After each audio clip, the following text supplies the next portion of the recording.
Namaskaram. On behalf of the Association of Surgeons of India, nothing gives me more pleasure than to warmly welcome you, Sadhguru, to the prime time program that is being held during the 80th annual conference of our association on a virtual platform. Sadhguru, our association, the Association of Surgeons of India, is Asia Pacific's largest and the world's second largest surgical association after the American College of Surgeons. And the association represents practicing surgeons and surgical trainees from across the country, and also specialists like the oncosurgeons, breast surgeons, surgical gastroenterologists, colorectal surgeons, genitourinary surgeons, rural surgeons, endocrine surgeons, and we also have surgeons from the armed forces. All of them come under this umbrella organization. And traditionally, every year during the conference, the president of the association is invited to deliver the presidential oration. So for a change, to break the monotony, I thought I must break this monotony and have a luminary, have an engaging conversation with a luminary. And it is such a great privilege to have you, Sadhguru. You escaped your responsibility and putting it on me, huh? I'm an uneducated guy, what will I do with you surgeons, huh? It has been a great blessing, and is a high point in my life to have you in a conversation at this congress. Thank you. So we start off with a few questions, Sadhguru, and thank you very much for your time. So as surgeons, we try to do our very best, and we use all our knowledge and skills to ensure the best possible outcome for our patients. But despite our best efforts and doing all that is required, occasionally things don't go as we expect things to go. And what happens sometimes is that patients whom we expect that they would recover, in front of our eyes, they rapidly deteriorate, and there is nothing much we can do to save them. Sadhguru, how does a surgeon deal with this difficult predicament, both as a healthcare professional and as a fellow human being? Well, when somebody puts their life into our hands, it's a tremendous privilege, responsibility, and an onerous responsibility, sometimes with terrible consequences. Because after all, as a surgeon, you're using a knife. Normally, in social terms, if someone says, "I was knifed," it means somebody tried to kill me. Because putting a knife into somebody, not to take life, but to fix life, is a tremendous thing. It's a very courageous thing to do. Well, the complexity of what human mechanism is, this is the most complex system on the planet.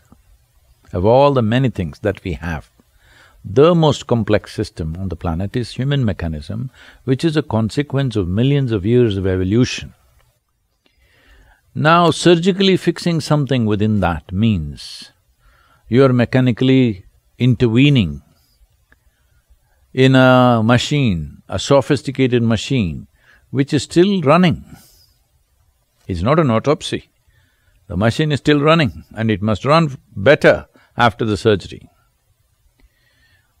If you allow me to tell you a joke, because I feel surgeons should be a joyful lot, because with this responsibility of opening up somebody's belly or somebody's head or somebody's… something which is dangerous to open, and not have nerves about it, needs a joyful, balanced human being. So this happened in United States. A cardiac surgeon was having little trouble with his Mustang car, Ford Mustang, and he went to the local mechanic.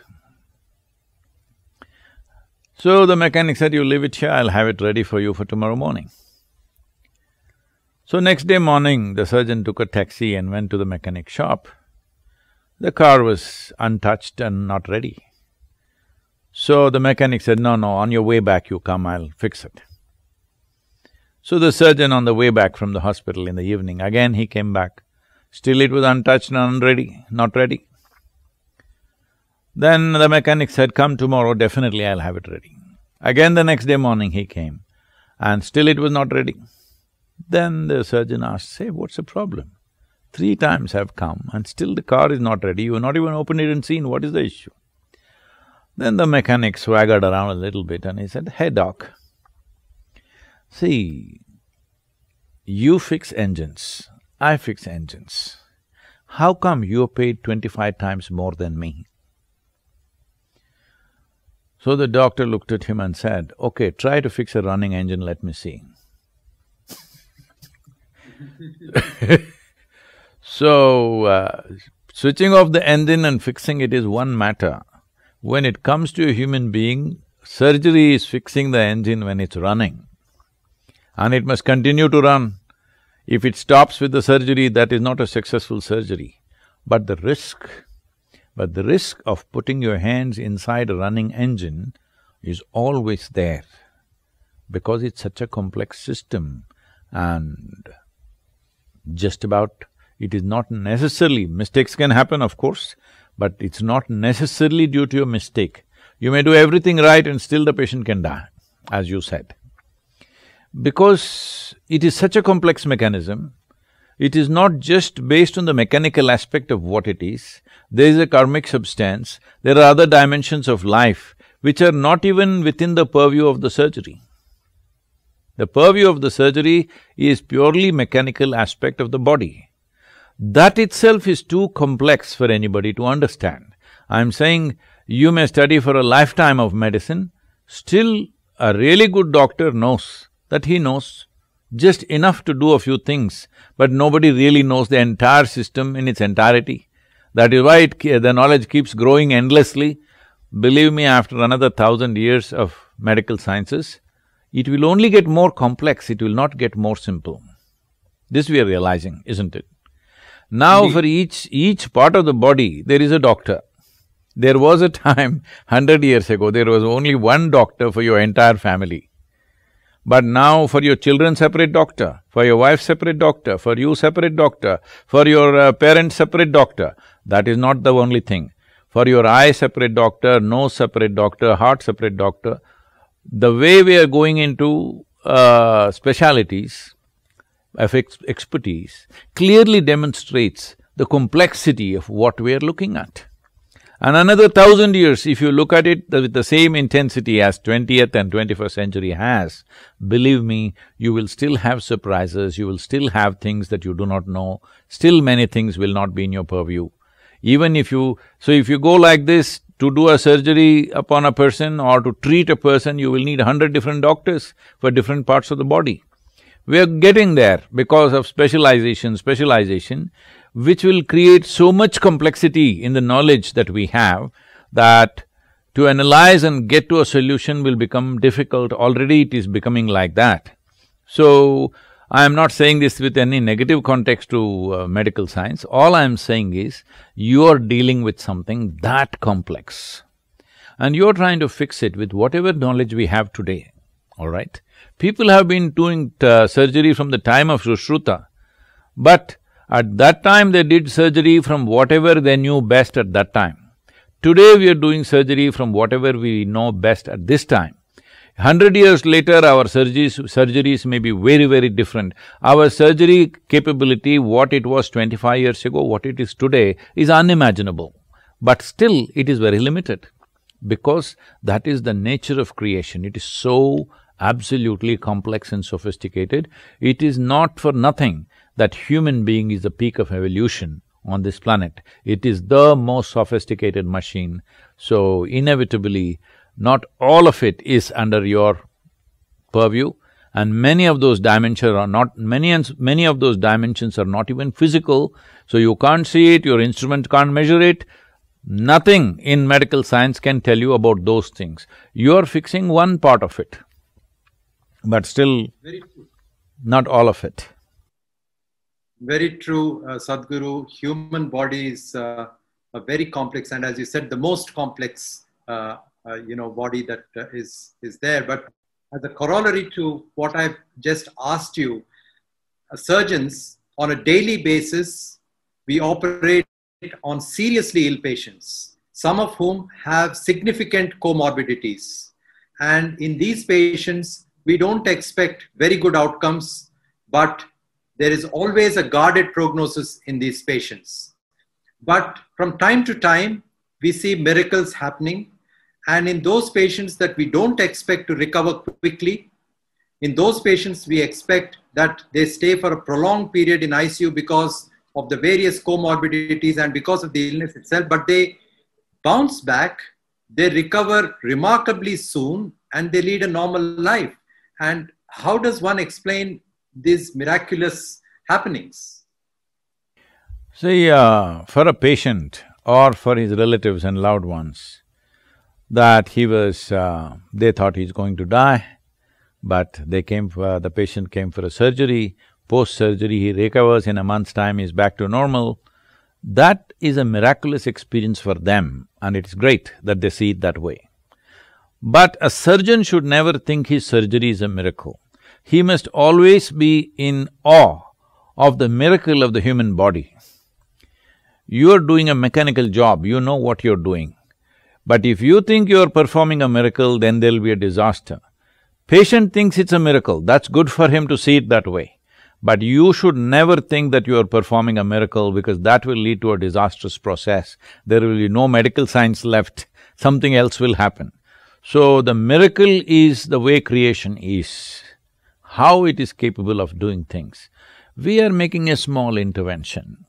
It's our privilege that life has allowed us. It's your privilege that somebody allows you to open their body. They won't allow their loved ones to do it. I'm saying, hello, if somebody says, I want to open your heart and see, will anybody allow? No, but they allow you to do that. It's a tremendous privilege. We must always bow down to that trust that somebody is offering to you, that they're willing to knife them. They're willing to allow you to knife them, you know. That is a tremendous trust. How many people can earn that trust in their lifetime from anybody around them? So they are offering that to you, maybe out of helplessness, but you don't look at their side. From your side, you look at it, that they are privileging you with something that they do not honor their parents or their spouse or their children with, but they're giving it to you. They will not allow their wife or husband to open their heart and see what is inside, but they'll allow you. It's a tremendous thing. So let not the doctor ever think he's performing a miracle. He is doing a little bit of re-engineering for a fantastic engineering which is already there, a little bit of re-engineering. So what is a miracle in one person's experience is actually engineering in another person's experience or knowledge. So as far as you are concerned, you are doing a mechanic's job for a very sophisticated machine. See, right now, if somebody is driving a bus, we call him a driver. But if somebody is driving an airplane, we call him a pilot. Similarly, if somebody is fixing a bicycle, we say he's a mechanic. If somebody is fixing a spacecraft, we say he's a scientist. Similarly, you are a surgeon, but actually the job is mechanical. There's nothing wrong with that. I keep describing myself as a mechanic. People ask, Sadhguru, but you are not doing any miracles, you are not blessing us, no gold chain is coming. I can add one medal to you if you want. Sadhguru, actually, I think you misunderstood my comment that I don't think that we are doing a miracle. No, I did not… No, I got the question, but I'm just saying, not just for you. A doctor, the one who performs it, should never think it's a miracle. He should look at it as mechanics. Another person experiences a miracle, that's fantastic, you know. That is the privilege you have, I'm saying. Though you are only exercising what you have studied and understood, somebody else thinks it's a miracle. The same with me. Everybody thinks I'm causing miracles. I clearly know, I'm only exercising the knowledge and knowing that I have.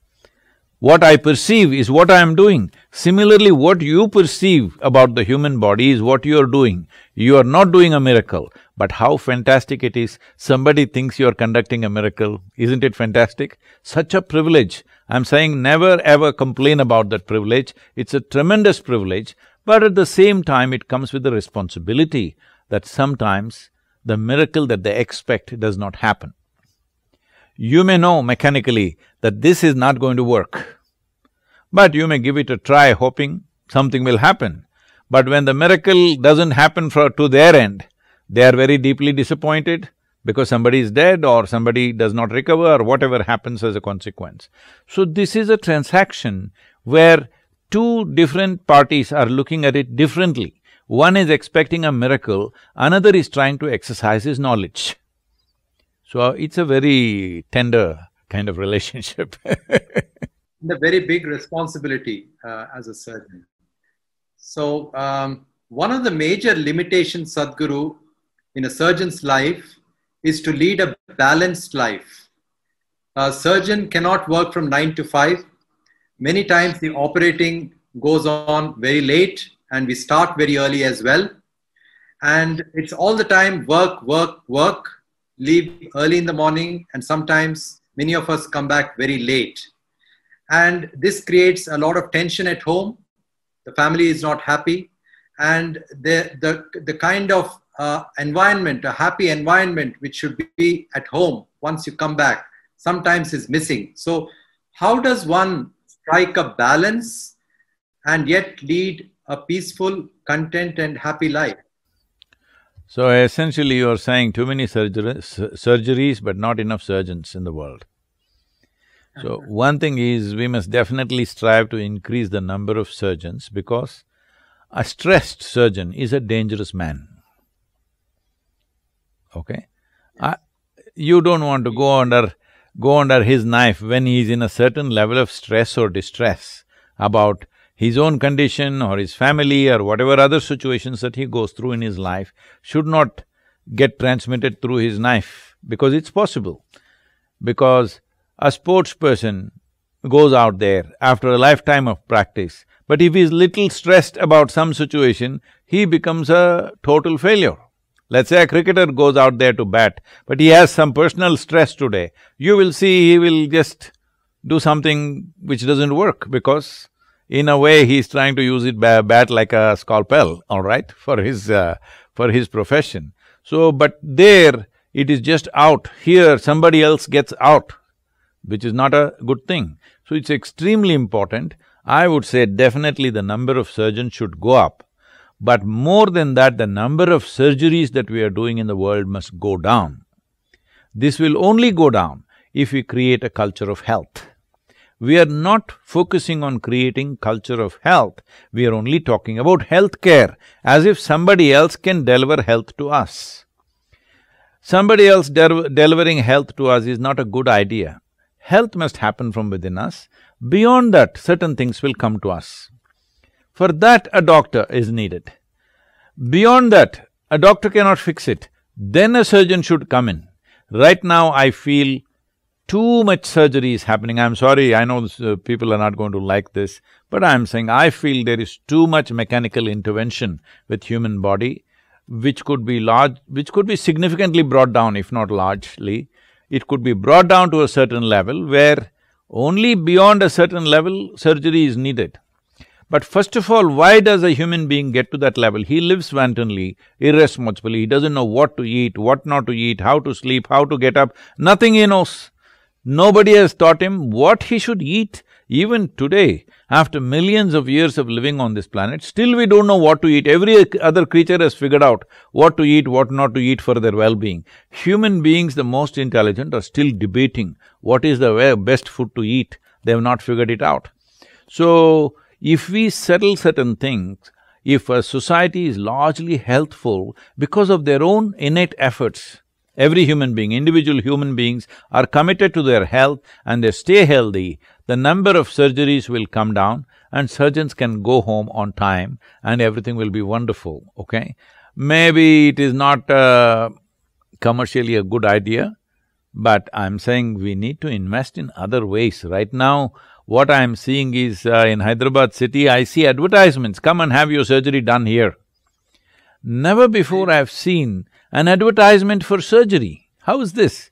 Surgery is something you go through when everything else has failed. That's how I understand medicine. I hope I'm right. Very true, Sadhguru. You'll be very pleased to know that I come home at 5 o'clock in the evening. And even if I leave early, I make sure that I've seen my children, I've seen my parents, and I make sure that I lead a balanced life. Thanks to Isha Foundation and thanks to Inner Engineering. Sadhguru, 6 years ago, our Honorable Prime Minister launched the Make in India campaign, which is a major national movement to foster innovation, enhance skill sets, and also build best-in-class infrastructure. And in terms of medical healthcare, I would use the word healthcare, although you just brought out that point, we have the most brilliant minds as far as doctors are concerned, whether it is their knowledge, their abilities, or their skills, wherever they are in the world, they are really the best. We see many doctors who are really made a name for themselves in different parts of the world. Similarly, in terms of medical infrastructure, we have very good hospitals and we have very good medical institutions as well, medical colleges. But Sadhguru, having worked in the UK for 10 years and having worked in some of the best centers of excellence, how do we make a Harvard or an Oxford or a Yale or a Cambridge in India, and how do we develop leaders in medical education and in healthcare infrastructure and have a world rating that we have the best infrastructure, not only doctors, but we also have the best infrastructure relating to delivering medical care? See, that's a very vital question for the country's development in this area, because we have 1.4 billion people. If we have a healthy and focused 1.4 billion people, then this very nation will become a miracle. But if we have unhealthy, unfocused, uneducated 1 billion people, we will be the greatest disaster. Right now we are at that time, at that juncture. In many ways, we are at that cusp. Either we are going to cross this chasm or we are not going to. In various forums, in many ways, I have conveyed this to the government and to everybody concerned, that what is needed is investment into education. If investment has to happen, you must open it up. I have been asking them to do this. Why don't you allow businesses to invest in medical schools, in engineering schools, whatever, highest level of education? Why I am saying this is, on one level, how many Indian students are going out to study? Hundreds of them are in Russia, now many of them are in China, many in Germany. Of course, United States they're not allowing, so everybody's in Caribbean, all right, to study and somehow enter United States. Why is this happening? Why can't we provide the same level? But if you go to these universities, the premier universities in the world, whether medical schools or business schools, if you go, most of the deans are Indian origin people. Why is it we are exporting talent? We should export talent, that is fine if we have plenty. You always export something when it is excess. But you are exporting the best and you don't have that here, simply because there is no investment in the arena. And that should happen only if we open up our minds that somebody will invest only if there is profit. Otherwise, nobody will invest. And why will they invest? Why will I invest and work hard if there is no profit to it? Right now in this country, still profit-making is a evil word. Right now you see things are going on in the country, for everything they will say something, your suit is a big problem, okay, for them. They will put you under the suit boot category. I'm saying this, we have not dropped our socialist mindset. Is the government capable of really taking it to heights? I don't believe that. Well, some of the AIMS institutions have functioned at the height, but they cannot scale up. They cannot scale up and create multiple universities like this or multiple hospitals like this. They cannot do it, and government should not do it because it will be an unnecessary burden on the government. Government should make the policies which will make these things happen exuberantly. So, right now I'm saying, for example, if I say I want to start a medical university, I have you and let's say another 100 experts from across the world, I can put them together. If I put them together, will you give me 1,000 acres, allow me to raise investments, start a medical school? Maybe I will charge very high. But if students are willing to pay, parents are willing to pay because they are getting a certain quality that they don't have to travel to Harvard Medical School or some other, Royal Medical School in UK, they will get something as good or better here, it will happen. Right now, nearly $30 billion worth of education is going out of the country. Simply because we are not willing to invest, because we are afraid somebody will make money. Say, making money is not the issue. Creating quality education system is the real thing, isn't it? If you are interested in this. But right now we are in a socialist mindset, we don't even want to recognize there are different levels of economic strata in the country. At least 5 basic levels of economic strata. The poorest who just want to come out of that level, well, maybe for them you have opened up IITs, I'm sorry, not IITs, what do you call them? ITIs, small diploma courses, this, that, because you want to provide livelihood. There's another middle class which is everybody in that middle class is aspiring to be a doctor or an engineer. There's an higher middle class which is thinking of business and stuff like that. There are rich people who are thinking of something else in the form of education. So the many layers of India, you have to recognize that. You cannot say all of us go to ITI and become a diploma in mechanical engineering. It's not going to work. They will go to some other country and study, naturally. So I'm saying this can be only done if you relax the policy for private players to look at the needs of a given society and do that. I've gone to the extent of telling the authorities, why are you trying to manage education? Even school, I'm saying, why are you prescribing a certain curriculum and stuff? Why? Why are the bureaucrats doing this? Just leave it to me. I will run a school. I will charge 10 times what anybody else is charging. I will teach whatever nonsense I want to teach. Children are happy, parents are happy. What is your problem, I'm asking? What is your problem? When did it occur to you that a bureaucrat cares more about my child than myself? How did this idea come into your head? So, no, they will exploit. What will they exploit? You think parents are not able to figure out if their children are being exploited? If I teach nothing, will they just pay money and send their children to me? Will they do that? Only if some productivity is there, they are happy with what's happening with their children, then only they will pay, isn't it? So, just because, see, market force is always the best force to regulate things. Yes, there will be a period of time when an outburst of things will happen, but it will naturally settle down. What will make it settle down is quality. Right now, quality is not the criteria for settling down. Something else, government funding, this one, that one. I'm saying you leave this. If I say I want to start a medical university, don't ask me if I am a doctor or not. I am not. That's not the point. I want to start one. I am willing to get the investment. Will you just open up all the permissions? No, you'll ask 1,000 questions. Those 1,000 questions will take a lifetime to answer, so I won't start one. Don't do this. This is the time. This is the time nation's education has to burst forth.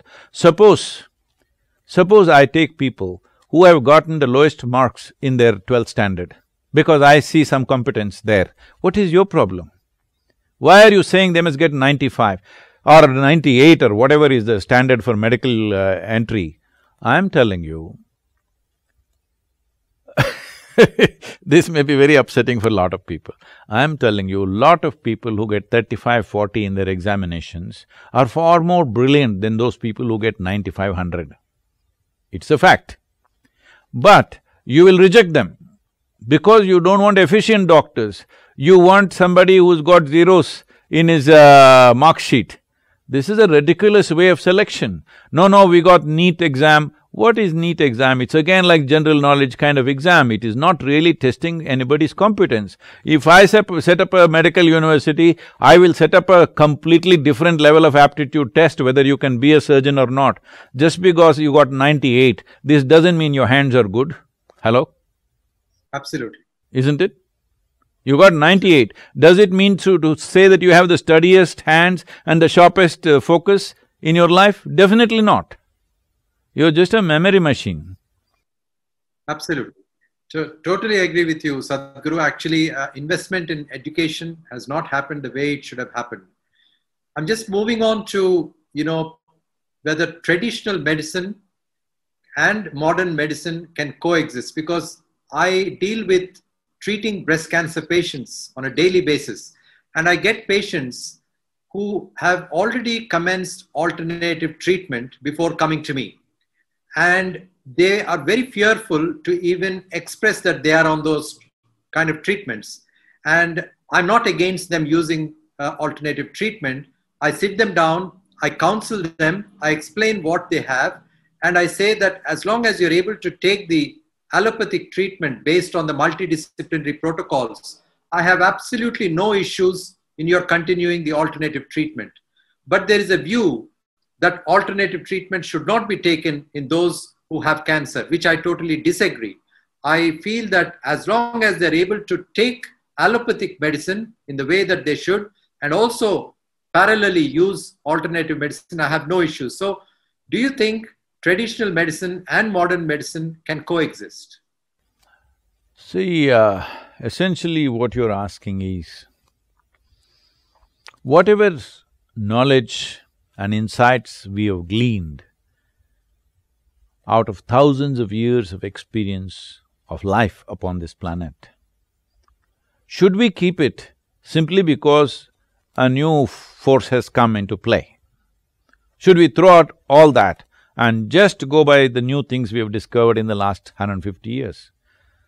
No, this is not the way to approach life. Why do we think it is an alternate? It is not alternate, it is part of it. Tell me if I am wrong. The yogic understanding of cancer is like this, that cancer is not really a disease, but a certain malfunction of our own system that it throws up.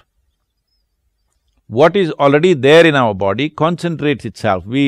I would describe it like this. In a city, if there are 10 pickpockets, in every city there is a little bit of crime, somebody is picking somebody's pocket, something burglary is happening, whatever.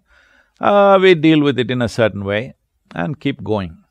But suppose these 10 people got very organized and they built a team of 1,000 people and became an organized crime, and everybody's pocket is being picked tomorrow morning, then we will say we need to act in a serious way.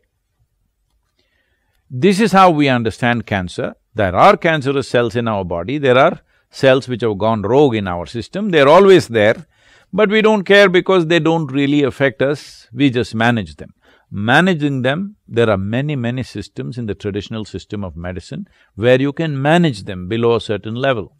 For some reason, either because of external stimuli or genetic stimuli or whatever else, somehow it gets triggered and they become organized crime. When they become organized crime, you will say, this is a cancer has established in the body. But nobody can say cancerous cells were not in the body. Probably even a just-born infant has, I don't know, you must tell me. Even a just-born infant may have cancerous cells. Will it get organized or not?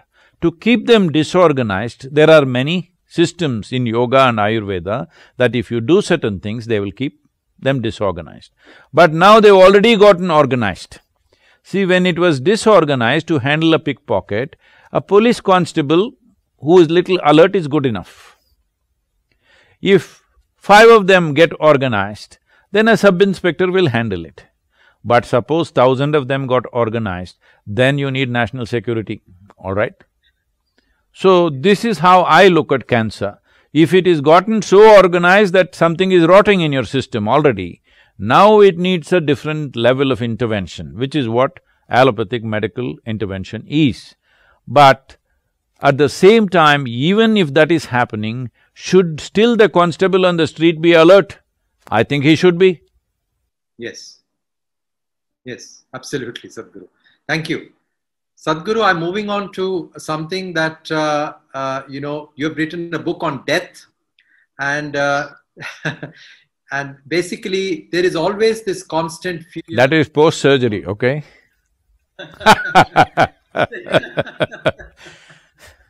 There is always a fear amongst many people about the risk of dying. In fact, death, as you have described, is an eternal truth and is an existential, phenomenon. So, what are your views, and how do we face death? Let me tell you a story. There was a Jewish surgeon. He's an acclaimed surgeon, doing very well. But his father got some serious surgeries needed for him, for his own father. So he felt very nervous operating upon his own father. And he asked one of his colleagues, who is also good, to do the surgery upon his father. When his father came to know, he insisted, no, no, no, you must do the surgery. So he tried to tell him, Father, I can do the surgery, but I'm little nervous doing surgery upon you. Father insisted, no, you must do it. He said, why? My friend is good, he will do it. That is not the point. I want you to know, in case the surgery fails and I die, your mother will come and live with you and your wife. You better know that.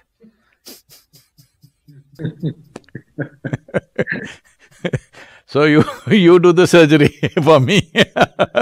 So, I'm saying about death, all of us will die, but most people don't realize this through their life.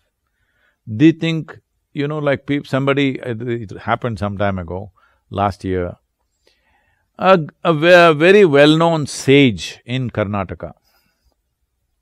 He is a hugely respected man. He lived an absolutely dedicated and devoted life. He created many educational institutions. He's transformed thousands of lives. Hugely respected man. He died at the age of 111, all right? And all the newspapers and politicians and others who say condolences, they're saying, we are shocked at his demise. I said, at 111, how are you shocked? What's your problem? Hello? Why are you shocked at 111? You must know from the day you are born, you are on a short fuse. If you understand this, if you're conscious of this, then you will organize and plan your life in a way it's most fruitful. If you do not know this, that after 100 years you're still shocked that you may die, well, then you will live a wasteful life because you don't understand it's a limited amount of time. If you understand something is very limited, you will plan and organize it well. If you think it's unlimited, then you will live wantonly, isn't it? This is very, very relevant for time because time is one thing that you cannot stop, it is running away. So actually, in Tamil, I don't know how you say it in Telugu, maybe in Telugu also, but in Tamil it's said very well, when somebody dies, they'll say, "Kalamaitan." That means that time got over, It's a perfect description of death. Time got over, that's all. Well, we can kick the can a little bit. There is nobody here who can avoid death. There's no such thing. Some fools have tried. Some fools in ancient past, you see lot of people sitting and doing tapas and asking, can I become immortal? You've seen those idiotic affairs in the stories, in our history. We have heard people doing that. In recent history, people have been seeking immortality in so many ways. Once again, this foolishness is manifesting itself as people become wealthy, they want to become immortal. No, these are foolish efforts. Yes, we can make the life little longer, we can kick the can, it's not that anybody wants to die, but we're willing to die, only then you can live. If you say, I'm not willing to die, all that'll happen is, you will end up not living. I don't want to die will not lead to an endless life, it will lead to a life where you don't live. So the problem is not that you will die, the problem is that you did not live, that is the biggest problem. You may be physically alive according to medical parameters, but you did not live life, experience life in its full profoundness. This experience of life will not happen because of what you do or do not do in the world. It happens because you deepened your ability to experience. Your ability to experience life, whatever it is, the food that you eat, you experience within you. The air that you breathe, you experience within you. Pleasure and pain you experience within you. Joy and misery you experience within you. Just any experience happens only within you. So it is in profoundness of experience that there is life. If you understand time is limited, then you will make sure your experience of life is super profound. This must happen to every human being. So everybody must be reminded. I know as a surgeon you should not do it. If you tell the patient you will die anyway, then he will get very scared. It's not your business, it's my business to tell them you are anyway going to die. Yes, Sadhguru. We sometimes have to counsel patients, sometimes seriously ill patients, that mortality and death is a possibility in the counseling, in the consent form. But it's a very inconvenient thing for a surgeon to say that. Particularly to the relatives who need to know what might happen to a seriously ill patient. So Sadhguru, you have enlightened us on so many issues. We have today delegates from across the country. As I mentioned to you, they're all practicing surgeons. We have budding surgeons, surgical trainees. We also have distinguished surgeons from across the world. 6 of them are being conferred honorary fellowship of the Association of Surgeons of India. What would be your message, Sadhguru, to this audience? As I said earlier, I would once again repeat that with a little different context. You're a surgeon means somebody, they may not know who you are, but they trust you to a point that they will allow you to knife them. This is not a simple trust. Never misunderstand this. This is a tremendous privilege that somebody offers you this level of trust, lies down there willing to become unconscious willingly so that you can cut them up. If you're aware of this, that what is the level of trust involved in a person lying down there and allowing you to cut him up, that privilege, never take that lightly. But another aspect is, of course, you have to educate yourself, you have to enhance your expertise and knowledge, that is a medical part of the thing, I will leave that to you. But the other dimension of it is, whatever you may know, your intelligence, your skills, your knowledge, all these things will work for you only if you have a balance within you. Above all, balance. If you are not balanced, your intelligence will work against you, your knowledge will work against you, your very capabilities will work against you. So this is important that you are balanced, especially being a surgeon where other people are putting their lives into your hands, all right? They even don't trust God this much, I want you to know. They're okay doing a deal in the temple from a distance. They're not willing to put their lives into His hands. Hello? This is a fact. Yes. They're putting their life into your hands. Please treat it as the highest level of privilege that a human being can enjoy in many ways. And so you must equip yourself not just with medical knowledge and skills, but with an inner balance. For all the surgeons, if you wish, we will offer this inner engineering online. You can see how to reach them, and then we can also initiate them into the process, which will bring a certain level of steadiness and balance within you, for which there is no substitute in life. Either to live your personal life well, or to execute your professional life well. For both these things, you need an absolute sense of balance within you. Namaskaram and thank you very much. Namaskaram, Sadhguru. In fact, I'd like to highlight the point about inner engineering that you said. It has been a God-sent opportunity and an incredible privilege to have attended, participated and benefited from the inner engineering program, which has really profoundly changed my life, the way I look at life, the way I look at work, and the way I look at the world around me. And prior to doing this program, I would be very stressed out, even for small things, and I would get tired very easily, and I would not have my focus for too long. So after attending this program, first of all, I become very joyous, I become more relaxed, I become more focused, I get less tired, and I don't take life seriously at all now. And I feel that I have had so many benefits. My family has seen that happening. And if I can benefit, I'm sure many of my colleagues can certainly benefit from this. And I would strongly and happily encourage them to take this inner engineering program. And thanks to you and to Isha Foundation, I think since the beginning of the pandemic, this has been offered free of cost to the healthcare professionals. So once again, Sadhguru, I have no words to express my heartfelt thanks to you for sparing your valuable time to be with us today virtually. And to me personally, this has been a high point for me to be able to converse with you in a conversation for 45 minutes. And most grateful to you, Sadhguru, for your grace and blessings. Namaskaram. Namaskaram. Thank you.